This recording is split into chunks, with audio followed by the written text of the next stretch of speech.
तो नमस्ते साथियों, एक बार फिर से हाजिर हूँ अपने नए एपिसोड में। और आज हम कुछ नए क्वेश्चंस लेंगे, कुछ लेटेस्ट क्वेश्चंस लेंगे। तो मैं हूँ विनोद कुमार, आपका स्वागत करता हूँ विनोद इंस्पायर्स इंडिया पर। चलिए लेट्स स्टार्ट। पहला क्वेश्चन है हमारा, बहुत ही कॉमन है। जय जवान जय किसान का नारा किसने दिया? जय जवान जय किसान का नारा किसने दिया? ये किसने दिया था? लाल बहादुर शास्त्री जी। किसने दिया? लाल बहादुर शास्त्री जी ने।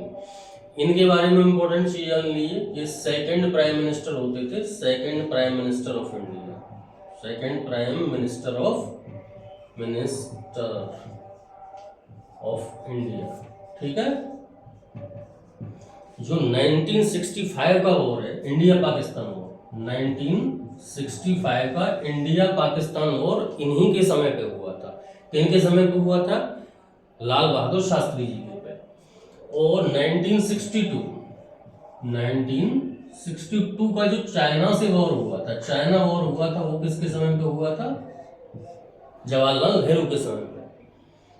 और इंदिरा गांधी, मिसेस इंदिरा गांधी, 1971 का जो वॉर हुआ था, जो बांग्लादेश की आज़ादी की लड़ाई थी, वो के समय पे हुआ था? लेट मिसेस इंदिरा गांधी के समय। ठीक है। चरण सिंह जी ऐसे पहले प्राइम मिनिस्टर थे, माननीय चरण सिंह जी, जो किसी भी पार्लियामेंट की बैठक में भी नहीं जा सके। चरण सिंह जी लगभग 3 महीने के लिए प्राइम मिनिस्टर रहे थे इंडिया के। तो एक घटना इनके बारे में बोली जाती है कि इनकी जब सरकार बनी जनता पार्टी की, तो कांग्रेस ने उनको समर्थन दिया था बाहर से। जब बाहर से समर्थन दिया था, एक प्राइम मिनिस्टर थे, तो प्राइम मिनिस्टर वो जिस समय थे, तो इंदिरा गांधी जी ने इनको अपने आवास पर बुलाया था सम्मान देने के लिए। मगर चौधरी साहब जब जाने वाले थे, तभी इनके सेक्रेटरी ने कहा कि सर आपको शोभा नहीं देगा वहां पे जाना, क्योंकि आप अब सीनियर पोस्ट पे हैं। तो चौधरी साहब जो थे वो सीधे निकल गए, इंदिरा गांधी जी हाथ में माला लिए हुए रह गई। तो उसी समय, उसके कुछ दिन बाद इंदिरा जी ने अपना समर्थन वापस ले लिया। ठीक है। तो ये कितने सबसे, ये ऐसे प्राइम मिनिस्टर थे जो एक भी बार पार्लियामेंट की मीटिंग में भी नहीं आ सके। ठीक है। नेक्स्ट पे चलते हैं हम क्वेश्चन पे। गैस एजेंसियों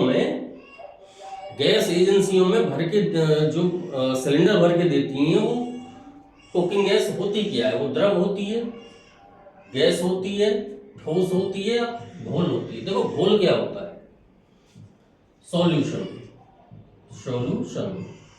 सॉल्यूशन क्या होता है कि एक चीज में दूसरी चीज मिला दी जाए, जैसे कि पानी में नमक मिला दिया जाए या दूध में चीनी मिला दी जाए, तो घोल तो हो नहीं सकता। ठीक है ना। ठोस है ही नहीं, क्योंकि ठोस उसके अंदर हम कैसे एडजस्ट कर लेंगे सिलेंडर के अंदर। अब बात आती है द्रव की और गैस की। अब देखिए इसका नाम क्या है?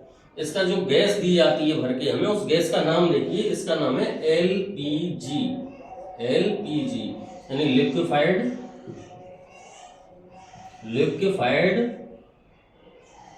Petroleum gas, petroleum gas.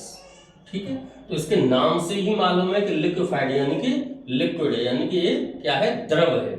इसमें क्या है? कई सारे हाइड्रोकार्बन्स होते हैं जो हमें गैस दी जाती है। आप भी देखते हो कि सिलेंडर में से जब गैस निकलते हैं थोड़ी सी, तो वो बड़ी ठंडी ठंडी लगती है, ऐसा लगता है जैसे इसके अंदर पानी भरा हो। ठीक है। तो ये क्या होता है? द्रव होता है, लिक्विड होता है। ओके। नेक्स्ट क्वेश्चन पे चलते हैं। कौन सा रक्त हर वर्ग वाले मनुष्य को दिया जा सकता है? देखिए, जब भी डॉक्टर्स किसी का ब्लड किसी को चढ़ाते हैं, तो पहले ब्लड को चेक किया जाता है। तो इसमें क्वेश्चन पूछ रहा है हमको, कौन सा रक्त वर्ग हर रक्त वर्ग वाले मनुष्य को दे सकता है? यानी कोई सा भी ब्लड ग्रुप हो, सबको दे देगा। तो इसमें से उत्तर कौन सा है? ओ। इसको क्या कहा जाता है? Universal donor. ठीक है। ये क्यों होता है? क्योंकि इसकी जो प्रोटीन होती है उस पे ए और बी जो एंटीजन है वो नहीं होते। ये नेगेटिव टाइप का होता है, ओ नेगेटिव, ये किसी को भी दिया जा सकता है। ठीक है। तो इसका आंसर कौन सा हो गया? सेकंड वाला, ओ। चलिए अब हम अपने नेक्स्ट क्वेश्चन पे चलते हैं। Question number 4। विटामिन बी की कमी से कौन सा रोग होता है? विटामिन बी की कमी से कौन सा रोग होता है? देखिए, सूखा रोग जो होता है इसको क्या बोलते हैं? रिकेट्स। ठीक है, इसमें क्या होता है? हड्डियां बहुत ज्यादा कमजोर हो जाती हैं, हड्डियां बहुत ज्यादा कमजोर हो जाती हैं। ये किसकी कमी से होता है? विटामिन बी की कमी से होता है। नंबर सेकंड देखिए, रतौंधी, इसको क्या कहते हैं? जीरोथैल्मिया। जीरोथैल्मिया, थैल्मिया। ठीक है, इसमें क्या होता है कि इंसान को रात के समय दिखाई नहीं देता। अब आप कहेंगे सर रात को तो किसी को दिखाई नहीं देता, पर ऐसा है नॉर्मल इंसान को थोड़ा बहुत दिखाई देता है। जिसको जीरोथैल्मिया यानी रतौंधी होगी उसको बिल्कुल कतई कुछ दिखाई नहीं देगा, वो क्या होता है? रतौंधी। ठीक है, अच्छा मैंने दो जगह रतौंधी लिख दिया, ठीक है कोई बात नहीं। नंबर थर्ड है बेरी। ये होता है विटामिन बी की कमी से। इसकी बी को क्या कहते हैं? थायमीन। बी को क्या कहा जाता है? थायमीन। ये बेरी रोग होता क्या है? असल में जो विटामिन बी होती है, जिसके अंदर विटामिन बी यानी थायमीन की एफिशिएंसी हो जाती है, वो लोग जो हमारा कार्बोहाइड्रेट होता है उसको ढंग से डाइजेस्ट नहीं कर पाते हैं। ठीक है, उसको डाइजेस्ट नहीं कर पाते हैं, तो उस रोग को क्या कहते हैं हम? बेरी। ओके सर, चलिए नेक्स्ट क्वेश्चन पे चलते हैं। क्वेश्चन है हमारा, भारत की जनसंख्या कितने वर्ष के अंतराल पर की जाती है? कितने अंतराल पर की जाती है? 10 वर्ष पर की जाती है। ठीक है, तो लास्ट सेंसस हमारा कब हुआ था? लास्ट सेंसस हुआ था हमारा 2011 में। तो नेक्स्ट कब होना चाहिए था हमारा? 2021 में। 2021 में होना चाहिए था। तो हमारे पास जो डाटा अवेलेबल है वो सारा का सारा 2021 का 11 का है, न कि 21 का। 21 में हमारा सेंसस यानी कि जनगणना नहीं हो पाई ड्यू टू कोरोना। किसकी वजह से? कोरोना की वजह से। ठीक है, इसके बारे में कुछ इंपॉर्टेंट फैक्ट देखते हैं कि पहली जनगणना जो हुई इंडिया में यानी फर्स्ट सेंसस जो हुआ वो हुआ 1872 में। कब हुआ? 1872 में, यानी इंग्लिश शासनकाल में। ठीक है ना। अब ये देखिए, एक मोटा अंदाज लगाइए कि 1947 अनडिवाइडेड इंडिया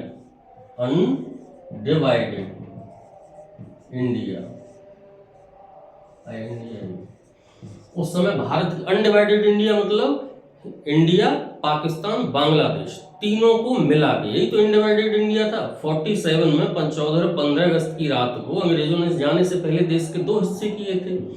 तो उस समय का जो संयुक्त भारत था उसकी जनसंख्या कितनी थी? 39 करोड़।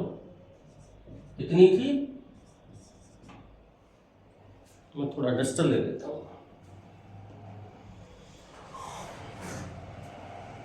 39। आज इंडिया की पॉपुलेशन कितनी है? 140 करोड़ के लगभग है। ठीक है, 140 करोड़। अब अच्छा, इसमें हम पाकिस्तान की जनसंख्या जोड़ दें तो 22 करोड़। बांग्लादेश की, क्योंकि यही तो अनडिवाइडेड इंडिया है, एक दिन फिर होगा, टेंशन न लें। तो कितना हुआ? 2 और 6 8, 4 और 2 6 1 7, यानी कि 178 करोड़ टोटल अनडिवाइडेड इंडिया की पॉपुलेशन बनती है इस समय। तो 40 करोड़ से लगभग कितनी होगी? 4 चौक 16, लगभग 4.5 गुना पॉपुलेशन हम पिछले 75-76 साल में बढ़ा चुके हैं। समझिए बात को।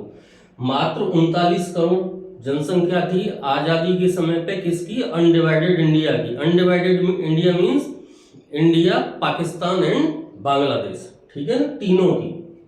अब ये देखते हैं कि इंडिया की पॉपुलेशन कितनी ज्यादा बढ़ रही है तीनों देशों में, पाकिस्तान की कितनी बढ़ रही है और बांग्लादेश की किस रेट से बढ़ रही है। तो इंडिया में जो हिंदुओं की पॉपुलेशन बढ़ रही है वह 1.91 जो बर्थ रेट है, बर्थ रेट ऑफ इंडिया। ठीक है, यानी कि प्रत्येक महिला कितने बच्चे पैदा कर रही है? 1.91। ठीक है, हिंदुओं की इंडिया में, हिंदू। मुस्लिम्स की कितनी है? 2.37 के लगभग, यानी कि एक महिला से जो पैदा होने वाले बच्चों की संख्या वो कितनी है इंडिया में? 2.37। ठीक है, और बांग्लादेश की है 1.87। ठीक है, और पाकिस्तान में जो फिलहाल बच्चे पैदा हो रहे हैं वो हो रहे हैं 3.47। ये इसका कोई खास औचित्य नहीं है एग्जाम में आने का इस चीज का। मैंने बस एक आइडिया दिया है आपको कि कौन कितने बच्चे पैदा कर रहा है, जनसंख्या बढ़ाने में कौन कितना योगदान कर रहा है। 1.91 से मतलब है हिंदुओं की संख्या गिर रही है, कम हो रही है। ठीक है ना?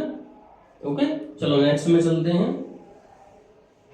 नेक्स्ट क्वेश्चन है हमारा, रेफ्रिजरेटर में कौन सा गैस द्रव के रूप में उपयोग में लिया जाता है? कौन सा गैस द्रव के, यानी उस गैस को लिक्विड की फॉर्म में कन्वर्ट करके जो हम यूज करते हैं रेफ्रिजरेटर में, तो वो कौन सी होती है? अमोनिया। कौन सी गैस होती है? अमोनिया। अमोनिया इसलिए यूज की जाती है क्योंकि पानी में घुलनशील होती है। क्या होती है? पानी में इजीली घुलनशील होती है। ठीक है, इतना समझ में आया? तो नेक्स्ट क्वेश्चन लेता हूं मैं, एग्जैक्टली अभी लेता हूं। तो आइए दोस्तों चलते हैं नेक्स्ट क्वेश्चन पे। नेक्स्ट क्वेश्चन है हमारा, ब्रिटेन की मुद्रा क्या है? ब्रिटेन की मुद्रा क्या है? एक मिनट देखते हैं। ब्रिटेन की मुद्रा का क्या नाम है? डॉलर है? नहीं, डॉलर नहीं है। डॉलर किसकी है? अमेरिका। किसकी है? अमेरिका। दीनार किसकी है? कुवैत। किसकी है? कुवैत की। फ्रैंक किसकी है? फ्रांस की है। ठीक है, तो बची कौन सी? पौंड। पौंड कहाँ की है? पौंड कहाँ की मुद्रा है? ब्रिटेन की। अच्छा, एक चीज और है, आप लोग अक्सर से सोचते हो कि इंग्लैंड, ब्रिटेन, ये यूनाइटेड किंगडम, ये होता क्या है? असल में जो ब्रिटेन है या इंग्लैंड है वो दो आइलैंड है। जो हमारा यूरोप है उसके बीच में जो इंग्लिश चैनल आता है, उस इंग्लिश चैनल के लेफ्ट में जो पड़ता है वो इंग्लैंड है। ये दो आइलैंड है, समझिए इस तरीके से, एक आइलैंड ये है और एक आइलैंड ये है। तो इसका ये ऊपर का जो हिस्सा है वो है स्कॉटलैंड। स्कॉटलैंड, ठीक है। तो नीचे का हिस्सा है वो है इंग्लैंड। इन दोनों को मिला दें हम, इंग्लैंड और स्कॉटलैंड को, तो क्या बनता है? ब्रिटेन। क्या बनता है? ब्रिटेन। ठीक है, इंग्लैंड को और स्कॉटलैंड को मिला देंगे तो ब्रिटेन बनता है। अच्छा, जो दूसरा हिस्सा है उसमें छोटा सा हिस्सा है वेल्स। वेल्स, और नीचे का जो हिस्सा है इसको कहते हैं आयरलैंड। क्या कहते हैं इसको? आयरलैंड। अब ब्रिटेन यानी कि Scotland plus England plus Wales और प्लस आयरलैंड को मिला देंगे, यानी कि इन चारों को मिला देंगे तो क्या बनेगा? UK, United kingdom. ठीक है, क्या बनेगा? United kingdom. इन सब की कॉम्बाइंड कैपिटल कहाँ पे है? लंदन में। कहाँ पे है? लंदन। ओके, तभी आपने कभी कभी लिखे देखा होगा, यदि जो लोग क्रिकेट देखते हैं या खेलते हैं वो शौकीन है, उनको मालूम होगा कि जब भी बोर्ड का नाम आता है तो लिखा आता है England and Wales cricket board, England and Wales cricket board. और कभी कभी पुलिस का नाम आता है तो स्कॉटलैंड यार्ड पुलिस लिखा जाता है उसको। तो चार देश हैं, चारों को कॉम्बाइंड करके यदि बोला जाए तो यूनाइटेड किंगडम बनता है। दो को कॉम्बाइंड कर देंगे तो बनेगा ब्रिटेन, और सेपरेट सेपरेट कर देंगे तो एक देश हो गया इंग्लैंड, दूसरा हो गया स्कॉटलैंड, तीसरा हो गया वेल्स और चौथा हो गया आयरलैंड। ठीक है, नेक्स्ट क्वेश्चन पे चलते हैं। भारत का सबसे अधिक रबर का उत्पादन करने वाला प्रदेश कौन सा है? देखिए, जो रबर की खेती की जाती है उसके लिए जो टेम्परेचर होता है, जैसे हमारे नॉर्थ इंडिया में जो टेम्परेचर होता है वो 4 डिग्री से 44-45 डिग्री तक चला जाता है। जब सर्दियों का टाइम होता है तो आप देखते हो बिल्कुल पारा तक जम जाता है, तो उसको लगभग 4 या 5 डिग्री तक मिनिमम चला जाता है। और जब गर्मियों का समय आता है तो 44 और 45 तक टेम्परेचर चला जाता है। तो इस कंडीशन में रबर पैदा नहीं हो सकती। रबर पैदा होने के लिए जो जरूरी चीज है वो है 25 से 32 डिग्री सेंटीग्रेड। 25 से जो आइडियल टेम्परेचर है इसके लिए 25 से 32 डिग्री सेंटीग्रेड। ठीक है, दूसरी चीज, उस जगह पे हैवी रेन होनी चाहिए, जहां बरसात ज्यादा हो। टेम्परेचर कितना हो? 25 से 32। ठीक है, ज़्यादा बारिश हो, दूसरे ये लेटराइट मिट्टी हो या दोमट मिट्टी हो या चिकनी मिट्टी हो, उसमें जो रबर पैदा की जा सकती है। तो ये सारी कंडीशंस कहाँ फिट बैठती हैं? केरल में। तो इसका उत्तर क्या हुआ? सबसे ज़्यादा रबर कहाँ पैदा होती है इंडिया में? तो आंसर है केरल। इसमें मेन फोर्स भी बहुत ज़्यादा लगता है। इसमें मेन फोर्स क्या है? लेबर बहुत ज़्यादा लगती है। तो केरल में लेबर भी अवेलेबल है, टेम्परेचर भी आइडियल है, बरसात भी खूब होती है, मिट्टी भी लाल और चिकनी है, ठीक है, लेटराइट मिट्टी है। तो सबसे ज़्यादा रबर का उत्पादन कहाँ पे होता है? केरल में, ठीक है। नेक्स्ट है कि हमारे शरीर में पित्तरस कहाँ पैदा होता है? पित्तरस, पित्तरस यानी कि बाइल जूस। क्या है? Bile juice. तो बाइल जूस कहाँ पैदा होता है? देखिए, गुर्दा क्या होता है? गुर्दे को कहते हैं किडनी। किडनी का फंक्शन क्या होता है? फिल्ट्रेट करना, फिल्ट्रेट करना, ठीक है ना। यानी कि यहाँ नहीं होता है पैदा। तिल्ली मीन्स स्प्लीन, यहाँ नहीं होता है पैदा। अग्नाशय यानी पैंक्रियास, यहाँ क्या पैदा होता है आपका? इंसुलिन। क्या होता है? इंसुलिन। तो सही आंसर क्या होगा हमारा? लीवर, ठीक है। यानी बाइल जूस कहाँ पैदा होता है? लीवर में, ठीक है। नेक्स्ट क्वेश्चन पर चलें। बहुचर्चित पुस्तक सेटेनिक वर्सेस के लेखक कौन है? कौन सी? Satanic versus.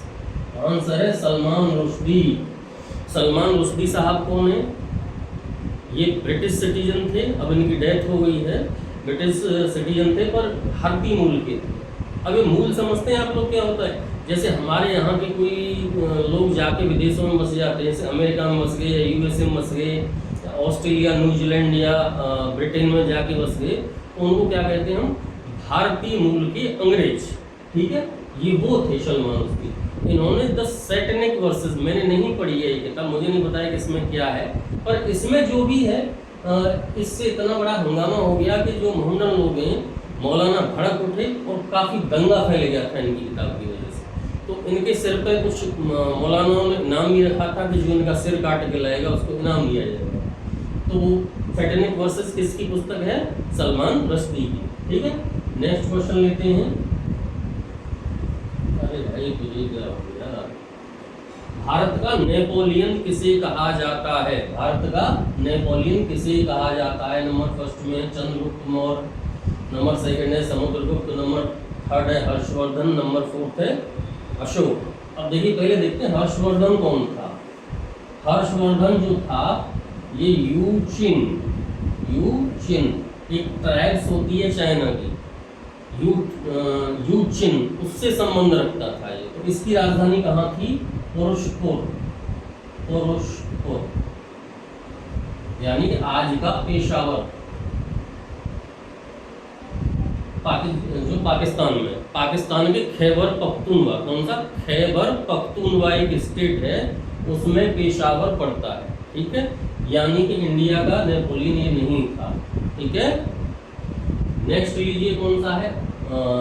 चंद्रगुप्त मौर्य। चंद्रगुप्त मौर्य भी नहीं था, क्योंकि चंद्रगुप्त मौर्य ने मौर्य वंश की स्थापना की थी। कब की थी?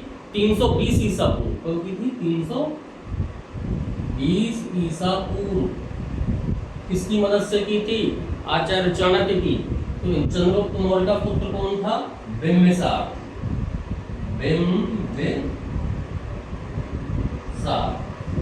बिम्बिसार का पुत्र कौन था? अशोक, ठीक है, अशोक महान। यानी कि ये तो इसी के वंश का हो गया। तो बचा कौन? समुद्रगुप्त। तो भारत का नेपोलियन किसे कहा जाता है? समुद्रगुप्त। सही उत्तर कौन सा हुआ? समुद्रगुप्त। समुद्रगुप्त किसका बेटा था? गुप्त वंश की जो स्थापना की थी वो की थी श्रीगुप्त ने, ठीक है। श्रीगुप्त का बेटा हुआ चंद्रगुप्त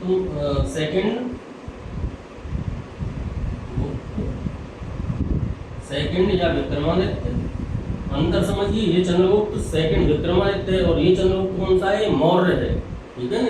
ये गुप्ताज हैं, ये मौर्य हैं, नाम पे कंफ्यूज ना हो जाइए। चंद्रगुप्त का विक्रमादित्य का कौन था? स्कंदगुप्त, स्कंदगुप्त। और स्कंदगुप्त का बेटा कौन था? समुद्र।